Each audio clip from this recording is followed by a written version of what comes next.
Hi friends. Guys, किसी भी exam में, चाहे assistant engineer, junior engineer exam हो या गेट ईएससी एग्ज़ाम हो, अगर आप अपनी ट्रू परफॉर्मेंस शो करना चाहते हैं तो आपको सिलेबस तो कंप्लीट करना ही है, मगर उससे भी ज़्यादा इम्पॉर्टेंट है चीज़ों को रिवाइज करना। मेरे एक्सपीरियंस में जो स्टूडेंट्स सारे सब्जेक्ट्स कंप्लीट करके जाते हैं मगर रिवीजन पे बिल्कुल ध्यान नहीं देते, वो मैक्सिमम 40-45% मार्क्स लेके आ पाते हैं। और जो स्टूडेंट्स 8 ही सब्जेक्ट करके जाते हैं 10 में से, मगर उन 8 सब्जेक्ट को अच्छे से रिवाइज करते हैं, वो 70-75% मार्क्स लेके आते हैं और कई बार फुल 80% मार्क्स भी लेके आते हैं। तो डेफिनेटली रिवीजन बहुत ज़्यादा इंपॉर्टेंट है। देखो, होता क्या है कि जब भी आप कोई एक्टिविटी करते हो ना, तो उस एक्टिविटी से रिलेटेड एक सर्किट बन जाता है हमारे ब्रेन में। जैसे मान लो मैंने पेन उठाया और पेन से लिखना चालू कर दिया, तो ये मैंने फर्स्ट टाइम एक्टिविटी की है। तो इस एक्टिविटी का अब एक सर्किट बन गया मेरे ब्रेन में। उसमें एक कैपेसिटर होगा। वो कैपेसिटर क्या करता है? चार्ज स्टोर करता है, और यहाँ पे चार्ज मेमोरी को रिप्रेजेंट करता है। अब जैसे हमारा इन्वर्टर है, इन्वर्टर में चार्ज स्टोर होता है, तो अगर हम उस चार्ज को कंज्यूम नहीं करेंगे, वो चार्ज डिसिपेट हो जाएगा और उसको दोबारा से जनरेट करना पड़ेगा। फिर से आप इन्वर्टर को चार्ज करते हो, है ना? तो चार्ज यानी मेमोरी, ये तो डिसिपेट होगी ही होगी। तो अगर आप एक्टिविटी को दोबारा रिपीट नहीं करोगे, आपकी मेमोरी लूज हो जाएगी। आप क्वेश्चंस को दोबारा करके नहीं देखोगे, फॉर्मूलाज को दोबारा नहीं पढ़ोगे, तो जब आप एग्जाम में जाओगे आपकी मेमोरी खत्म हो चुकी होगी। आपको सिर्फ इतना ही ध्यान आएगा, यार ऐसा कुछ पढ़ा था, अब मुझे एकदम से याद नहीं आ रहा है, ये कैसे सॉल्व होगा। तो मान लो आपके पास कोई क्वेश्चन है, ठीक है, आपने क्वेश्चन पहले से किया हुआ है, मगर आपने उस क्वेश्चन को रिवाइज नहीं किया। तो एग्जाम में पता क्या होगा? सबसे पहले तो आप सोचोगे कि यार ये क्वेश्चन किया तो था, अब याद नहीं है, इसका मेथड सोचता हूँ। तो मेथड सोचने बैठोगे, कई बार मेथड नहीं आता तो क्वेश्चन छूट जाएगा, और अगर मेथड आ भी गया तो सॉल्व करने में टाइम ज़्यादा लगा, डेफिनेटली एग्जाम की परफॉर्मेंस कम हो गई। ठीक है ना?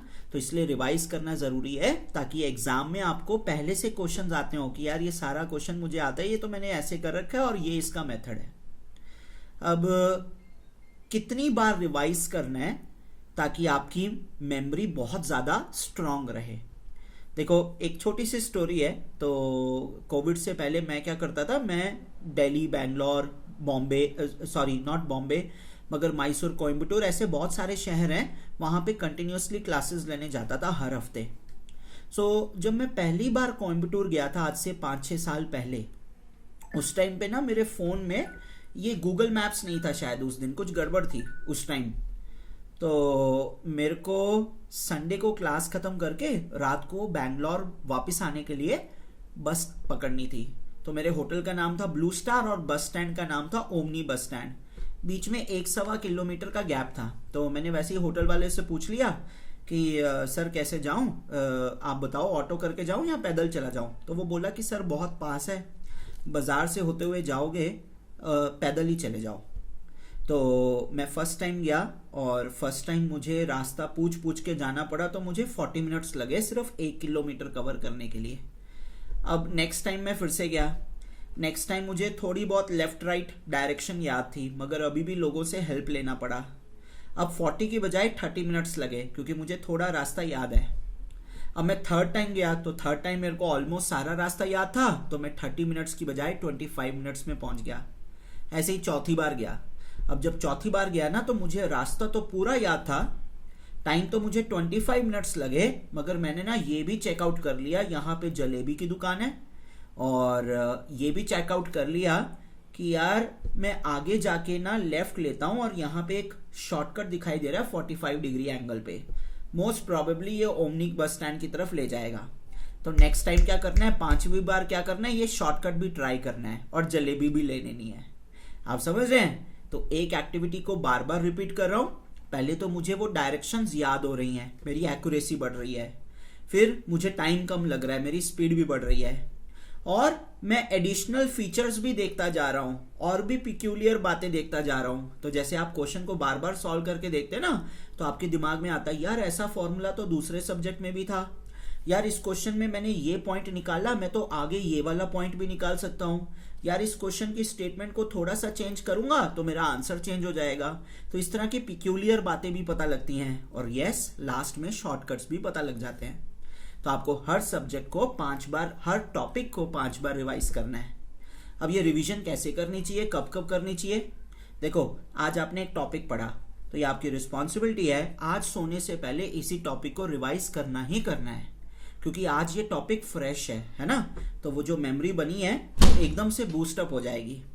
फिर कल की क्लास स्टार्ट होने से पहले कोशिश करो आधा घंटा इस टॉपिक को दोबारा रिवाइज कर लो, क्योंकि फ्लूइड मैकेनिक्स, हीट ट्रांसफर जैसे सब्जेक्ट्स में क्या होता है, आप एक टॉपिक पढ़ते हो, उसी टॉपिक की मदद से कल का टॉपिक समझ आता है ना।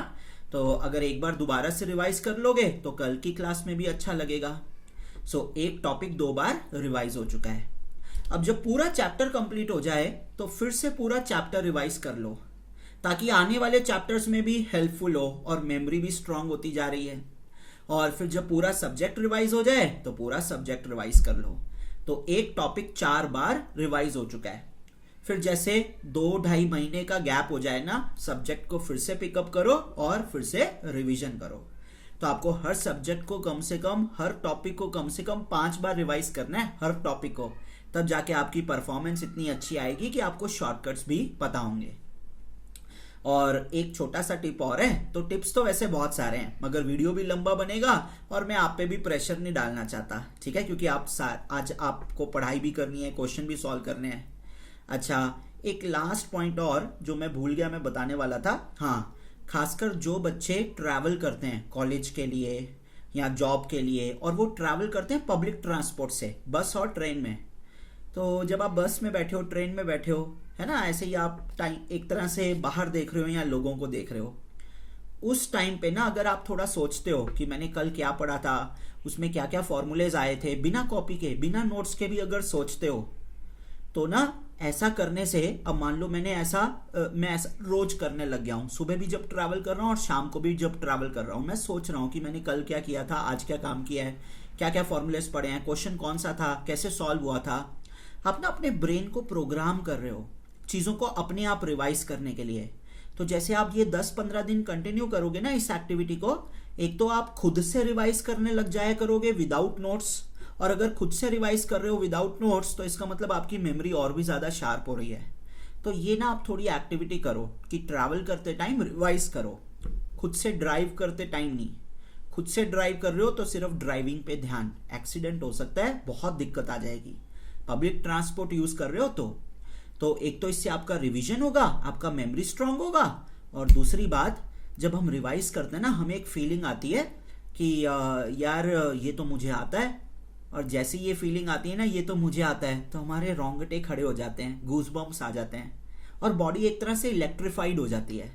तो बॉडी की अपने आप मसाज हो जाती है, तो आप रिलैक्स्ड फील करते हो और बहुत अच्छा फील करते हो, एक्साइटेड फील करते हो, जो डेफिनेटली हमारी थॉट प्रोसेस के लिए अच्छा है, ठीक है। तो इस तरह से बहुत सारे छोटे छोटे टिप्स हैं, कल परसों और टिप बताऊंगा।